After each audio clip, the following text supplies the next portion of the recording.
Il s'est forgé un nom et un palmarès au cours de ces 50 dernières années. Nous allons revivre ensemble l'ascension fulgurante de cet homme, Jacques Détré, à l'occasion de ce portrait d'un grand style confidentiel.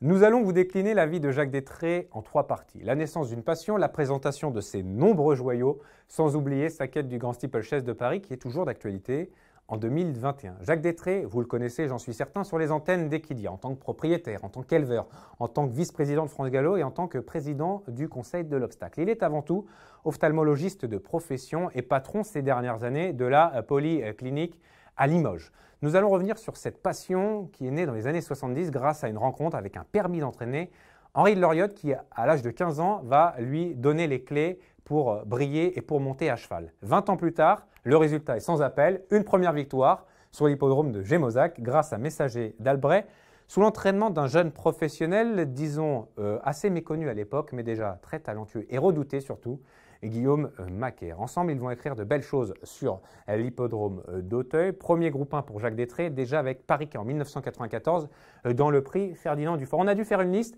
assez serrée au niveau de ses talents. On va donc évoquer Saint-Dessin, l'une des références des étalons d'obstacles. Il y aura la folle histoire de Vision d'État, la reine d'Auteuil de Boncoeur, sans oublier Bipolaire. Revenons à Saint-Dessin, déjà qui a brillé à plusieurs reprises sur la butte Mortemart, sous l'entraînement de Guillaume Macaire, sous cet homme. La fidélité est toujours là entre les deux hommes et ça a payé des victoires au niveau groupe, une place au niveau groupe 1 et surtout des récompenses ensuite en tant qu'étalon, chef de file, parmi les chefs de file des étalons d'obstacles depuis 10 ans avec Martaline. Saint-Dessin, en chiffres, c'est 13 gagnants au niveau groupe 1. Il a produit Storm of Saint-Ly, Goliath du Berlay et Weston.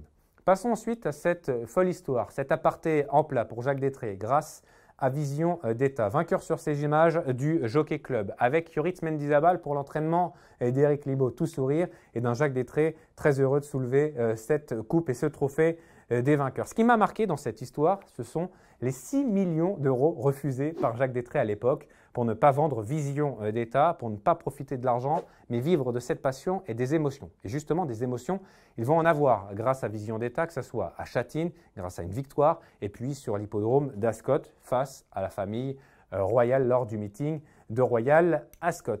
Cette vision, ce talent, cette chance peut-être, vous appelez ça comme vous voulez, vont permettre à Jacques Détré d'obtenir De Boncoeur, puisque Vision d'État est le père de Boncoeur, la reine d'Auteuil. 13 victoires en 16 courses, 1 million d'euros de gains quand même, et des groupes 1 à l'appel, le prix Cambacérès, le prix Renaud du Vivier et la grande course de haie d'Auteuil qu'on va revivre ensemble, des moments choisis. On profite de cette jument de classe mondiale qui passait le dernier obstacle de la ligne d'arrivée ce jour-là, qui va arriver vraiment pour finir avec beaucoup de décontraction, beaucoup de talent, qui a accéléré dans la ligne d'en face. Et regardez, nous sommes dans un groupe 1 quand même devant les tribunes d'Auteuil. Elle s'envole, elle est flattée par son partenaire pour ce cavalier seul dans ce groupe 1 vraiment assez historique qui a marqué les amoureux des courses, les amoureux de l'obstacle et beaucoup de personnes, j'en suis certain également, dans les couloirs de la rédaction d'Equidia. Passons maintenant au dernier des joyaux retenus aujourd'hui avec Bipolaire, reconnaissable avec sa robe grise quasiment blanche qui va remporter non pas une fois, non pas 2 fois, mais 3 fois de suite, le grand steeplechase d'automne, le prix Lahaye Jousselin, en y devançant notamment Miller Thomas. Là aussi, performance de grand talent et la joie de son partenaire au passage du poteau.